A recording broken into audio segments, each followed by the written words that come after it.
Coach Akademiks, and check it out because Merry Christmas and a happy new goddamn year because Clifford Harris is now signed to Roc Nation. If you don't know, he's with Atlantic Records for 10 years. They're the one that bailed him out when he got caught with all them goddamn guns, machine guns, bazookas, grenades, landmines.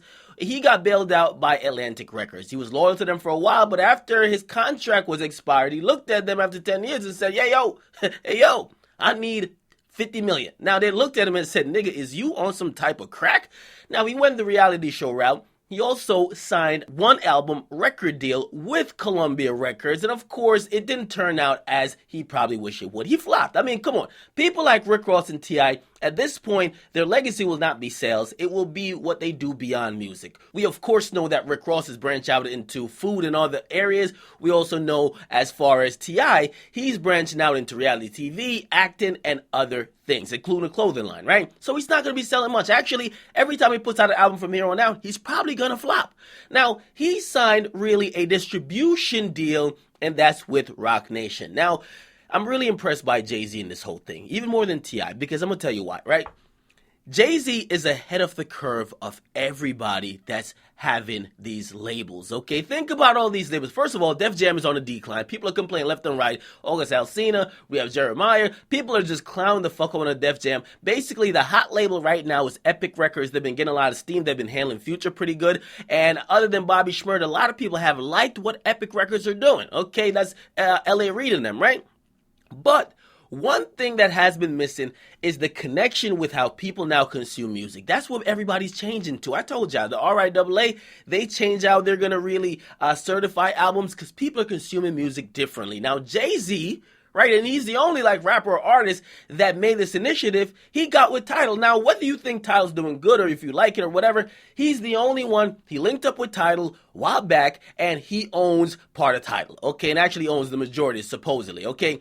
But he owns Tidal, right? If you think about any other streaming services, I mean, they're not owned by anybody that's really affiliated with any labels. If you think about Apple Music, it's managed, or some of the top execs at this point, because they bought beats from Dr. Dre and Jimmy Iovine, but they have former Interscope people at Apple Music, but they don't own it. So Jay-Z's really the only people or only person within music that actually owns one of these streaming services. So what has he done? He's leveraged it with a already existing a talent house, and we got to call it a talent house, not a record label, because it does way more than record label shit. It does publishing, it does management, right? It even has connections to Live Nations as far as concerts and tours and stuff like that. Now, having Roc Nation along with Tidal link up basically gives a very attractive proposal to any artist who is trying to put out music in this day and time. We all see what it is. Streaming services are running shit. So if you're going to sign to a label, you're probably going to be thinking what does this benefit me when it comes to me dropping an album? Also me having a concert, I want it to be streamed. My album wants to be streamed. And in the case of T.I., he's now a part owner, okay, and apparently if you're wondering what it means to be a part owner, it's kind of like when Nelly owned one of those teams. What team did Nelly own? Somebody fill it in the comment section. But all these guys or all these artists who own part of Tidal, it's reported it's below 2%. They're not owning 10%, okay? It's a lot of artists, okay? They own below 2%. But the fact is they own, okay? And that's the thing. Artists are getting empowered to realize that, listen, man, I could work for y'all on the payroll all day and all night, but the most powerful thing is if I own a piece of what's going on. So we see Lil Wayne as an owner. We see T.I. as an owner. We see Beyonce, of course, as his wife. We see Rihanna. We see Nicki Minaj. We see a lot of people who are now part owners of Tidal. So reportedly between 0% or 0.1% and at least 2%, maybe even 3%. But T.I. is now in the mix. Do I think T.I. is going to do big numbers regardless?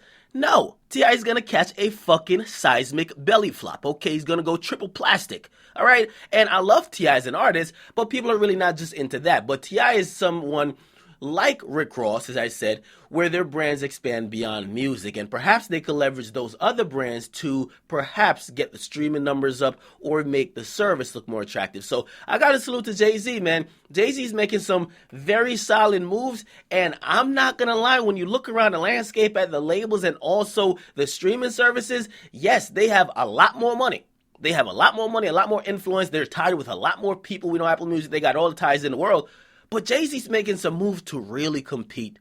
So I'm more impressed by Jay-Z than T.I. I'm glad T.I. found a home. I don't think he'll do much for his album sales because, listen, who cares if Rick Ross is on Epic? Who cares if T.I. is now on Rock Nation? It's not going to do too much for a fan that's going to buy or choose to buy. But it does matter in terms of those people being able to leverage that. So I give a lot of credit to Jay-Z, and also congratulations to Clifford Tip Harris. It's your boy DJ Akademiks. Get in the comments. Make sure you guys like. Definitely subscribe. I'm out.